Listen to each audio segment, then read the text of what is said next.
what you say to your students is that Osama bin Laden, he is in the same mold. The best, very close. We have been told in the Quran that Prophet Muhammad's life is the best life, the best example.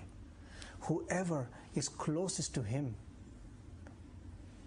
is a better person. And these people, Mullah Omar, Osama bin Laden, have shown it practically. You say that he's essentially a decent man and that there is no proof, etc. People still, they find that extremely difficult to understand. Who finds it difficult? I think people will. No, Muslims don't. Non-Muslims will. Who cares? I don't accept them to understand. Muslims will take this message. When I say to them, Osama bin Laden or Mullah Omar or anybody else, what good is inside them is good.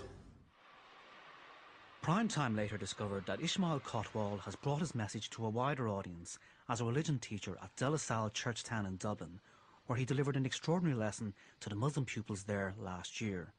He started teaching us and so about our Prophet and how the religion start.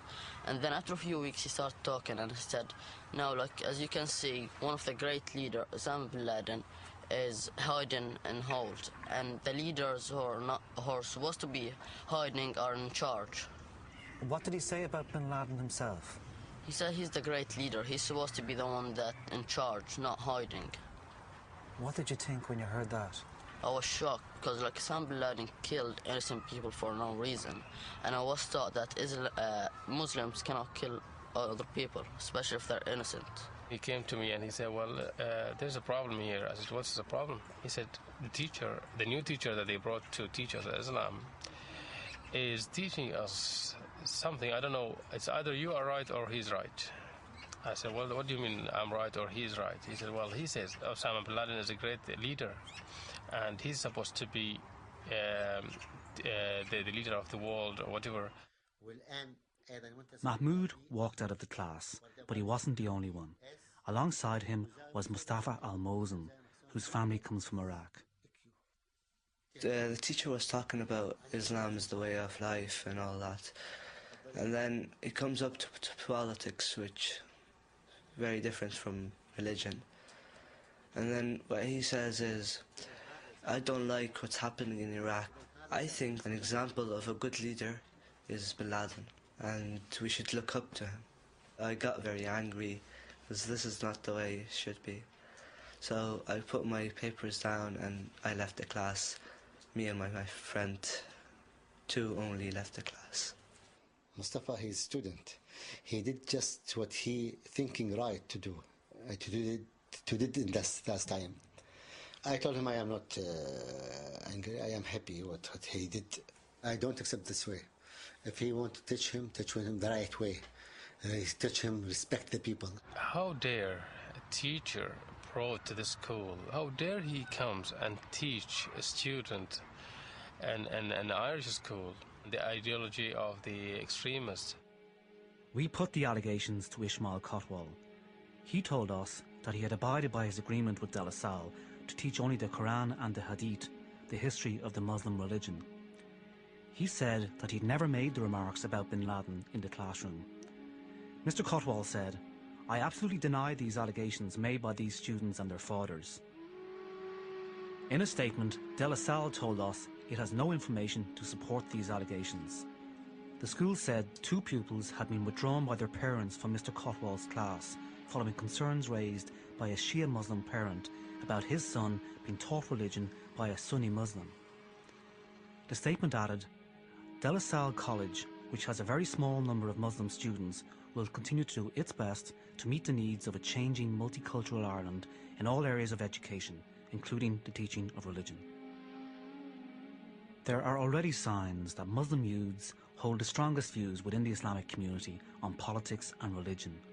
Our survey reveals 28% of young Muslims believe violence for political ends is sometimes justified. 57% believe Ireland should become an Islamic state, and almost 1 in 5, 19%, said they respect Osama bin Laden, though 15% of all Muslims here say they respect the Al-Qaeda leader. However, just as many support George Bush. At the Klonsky Mosque, we found a surprising response on the bin Laden question from one of its most senior officials. There are Muslims who have respect for Osama bin Laden, yes. Here in It will be very naive to deny it, of course. Here in Ireland? Yes. Osama bin Laden, when he appears on the screen, he talks to them the language that they understand in terms of Muslims being persecuted, their land has been invaded. That's the language he is using to address the Muslims, and the Muslims can look around them and they see that their wounds are bleeding everywhere in the world.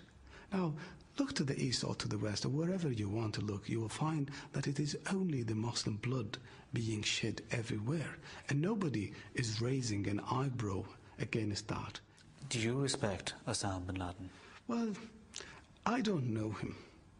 Consequently, I can't say I respect or do not respect him.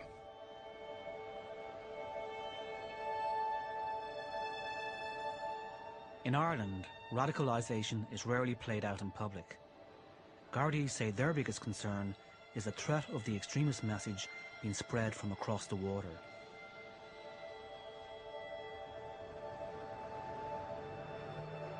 In Britain, that message is upfront and uncompromising, in spite of new anti-hate laws. On a Sunday afternoon in central London last September, Muslims from banned radical groups came together for their first meeting since they were proscribed earlier in the year. And Prime Time was given unique access to the event. My dear brothers and sisters, you should say Osama bin Laden, and you should be proud to mention Osama bin Laden, because when the whole world kept silent, he is the only man who stood up to stand up against all the enemies of Islam. My dear brothers and sisters, you must join the jihad fi sabilillah for the sake of Allah subhanahu wa ta'ala. And we will take over Australia, and take over Russia, and take over Chechnya, and take over UK, and take over USA. We will take over the entire earth, whether the kuffar, they like it or not. And if they don't like it, they can all go to hell. For now, the only time you hear that sort of rhetoric in Ireland is when extremists come here from abroad. But is there any sympathy here for those views? On a Thursday night in Dublin, a few weeks after the London meeting, an extraordinary surveillance operation is in full swing. Security is tight at Trinity College, and behind the scenes, 4 speakers from London here for the student debate are being monitored by the Army and 2 Garda intelligence units. One of the 4 speakers, Mohammed Shamsuddin, had attended the earlier meeting we filmed in London. If you attack one Muslim in Iraq, you're attacking the whole Islamic nation. You clear? If you attack one Muslim in Afghanistan, you attack all the Muslims. So it becomes a responsibility upon all Muslims to defend those Muslims. When they see their brothers being murdered in Afghanistan, when they see their sisters being killed in Iraq, when they see the brothers and sisters being oppressed in Palestine, of course they're going to fight. Of course they're going to retaliate, because it's a divine obligation upon them. It's a divine responsibility upon them. And don't forget, you're facing 1.5 billion Muslims, and it's a lion waiting to wake up. The London radicals claimed to us they had some public support here. Later that evening, we witnessed an apparent chance meeting between the group from London and some men in Dublin city centre. That meeting lasted 15 minutes. A follow-up Garda investigation led to the arrest of one of the men that they met. We understand that this man and an associate are now in custody, facing alleged asylum-related offences. But the nature of the contacts between the 2 arrested men and the British radicals remains a mystery. In the post-September 11 surveillance culture, police admit that some innocent Muslims will inevitably end up being spied on. In Ireland, Prime Time understands that Gardaí who investigate foreign extremist organisations have stored away 2,000 files. The vast majority of the files are described by sources as dormant and have been archived. Detectives stress that they are only concerned about the activities of around 100 people. Prime Time spoke to one such man whose home has been raided twice. 100 people dead in the street. It's very dangerous in Iraq now. Mohammed is a former asylum seeker who now studies Sharia law. He lives with his Irish wife and 1 child in a suburb of Dublin.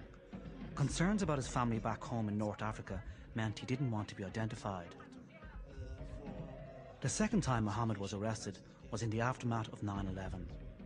تقريبا في آخر سبتمبر أو في أول أكتوبر في الأيام. Around the end of September, beginning of October, the house was raided again, much worse than the first time. I woke up in a state of shock.